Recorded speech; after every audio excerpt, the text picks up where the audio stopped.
did the written submission, so I don't want to repeat all of that, but I do want to home in on the process involved in removing the name of Jesus Christ from the Parliamentary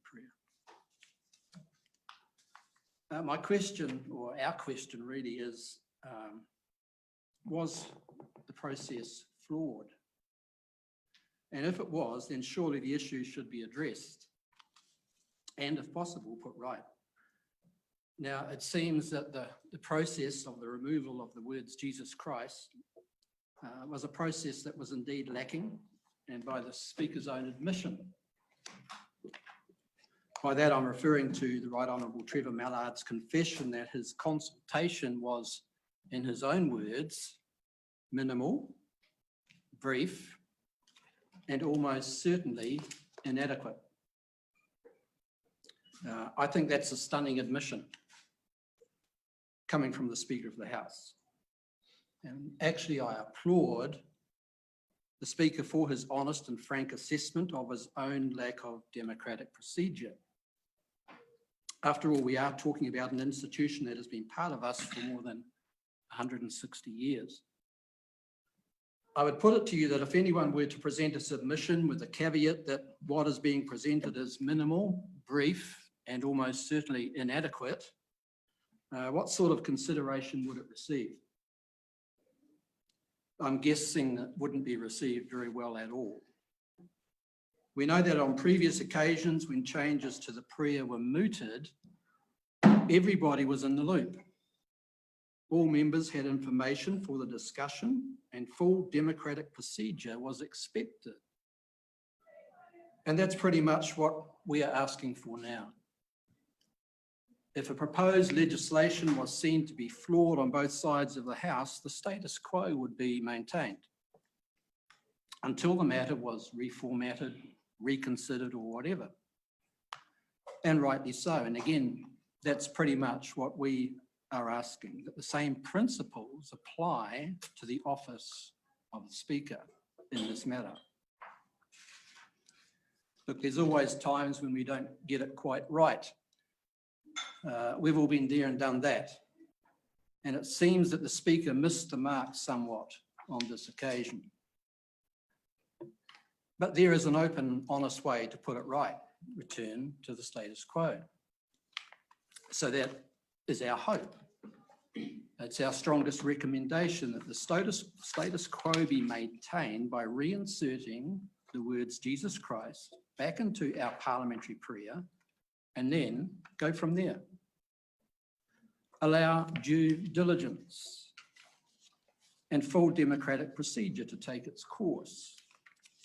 Isn't that, after all, what we're all about? And then whatever the result, let it be. We do agree with the Deputy Prime Minister on this occasion, who commented on the issue. It shouldn't be up to one man. Let Parliament decide. As guardians and stewards of traditions and procedures that have been time-honoured since this nation was founded, we would repeat what Mr. Peters said. It shouldn't be up to one man. Let Parliament decide. So the question I would put to this committee today is this: is that too much to ask? That would be the question I would put to you now. Is that really too much to ask? So I will thank you in advance for your considerations. If I may, I'd just like to ask my colleagues on either side if they would have a comment or not. Okay. Stacey? All We're fine? here. Thank you. Okay, any questions? Yeah. Okay, hey, Jamie. Yeah. Hey, look, thanks for your submission. Thank you everyone else who's come in. I'm a Christian, practicing Christian person of faith, so obviously I would lean towards the Jesus Christ within the prayer. Other colleagues around the table and in Parliament have a different view, and that's our democracy. But just to be clear around the aspect around process. So I acknowledge your points, and I remember the speaker saying that process could have been better. So are you suggesting that the process is basically redone in a way, in the way that it used to be, where it's done via a caucus decision?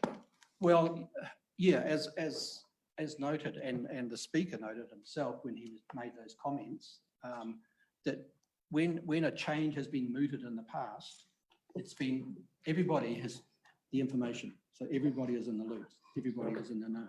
So that's basically what we're saying. Hey, isn't that the way it should be now? Why it seemed a little bit underhand the way it was done. So we're saying put it to Parliament, and whatever the result, we're happy with. To be able to assist in answering the question, what you have, Chairman and distinguished members, is a one-page supplementary that gives a roadmap to what we as a committee is suggesting to you to follow. What the Speaker was inviting you to do was to put up a recommendation for consideration for Parliament to reconsider the prayer, for the prayer of whether there should be a prayer or not, or a change to the prayer, for it to be considered by Parliament as a whole. What the Speaker was saying, that there should be broader discussion by the wider Parliament. So that's what we're saying. How that should look is up to Parliament, to the Speaker himself. But what we're wanting you to consider is to take the Speaker's invitation for there to be a recommendation from the Select Committee for the prayer, for the consideration of the prayer to be wider discussed within Parliament. Look, thank you. My question has been answered. Okay. I was interested in your view on whether or not after a more democratic consultation, I agree with you entirely, you would be happy with whatever Parliament decided, but you've agreed. I just want to say thank you for doing what we couldn't. You know? Democratic rights were taken away from us in this instance, and so thank you very much for coming along. I think what we wanted to echo, Sir, was that wider New Zealand didn't like the process, both Christian and non-Christian.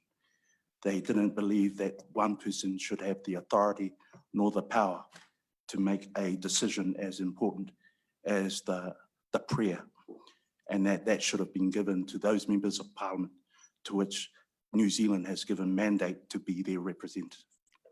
Okay, Raymond. My question has been answered already. Thank you very much for your submission. Thank you. Thank you. Well, Albert.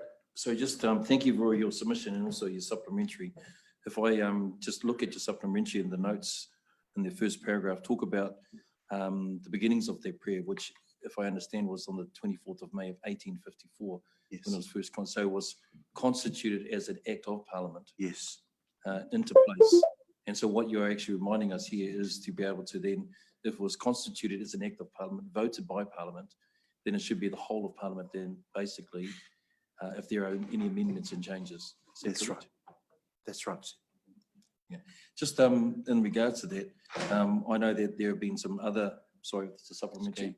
just in regards to issues around the Treaty of Waitangi that people have talked about. Yes. Potentially.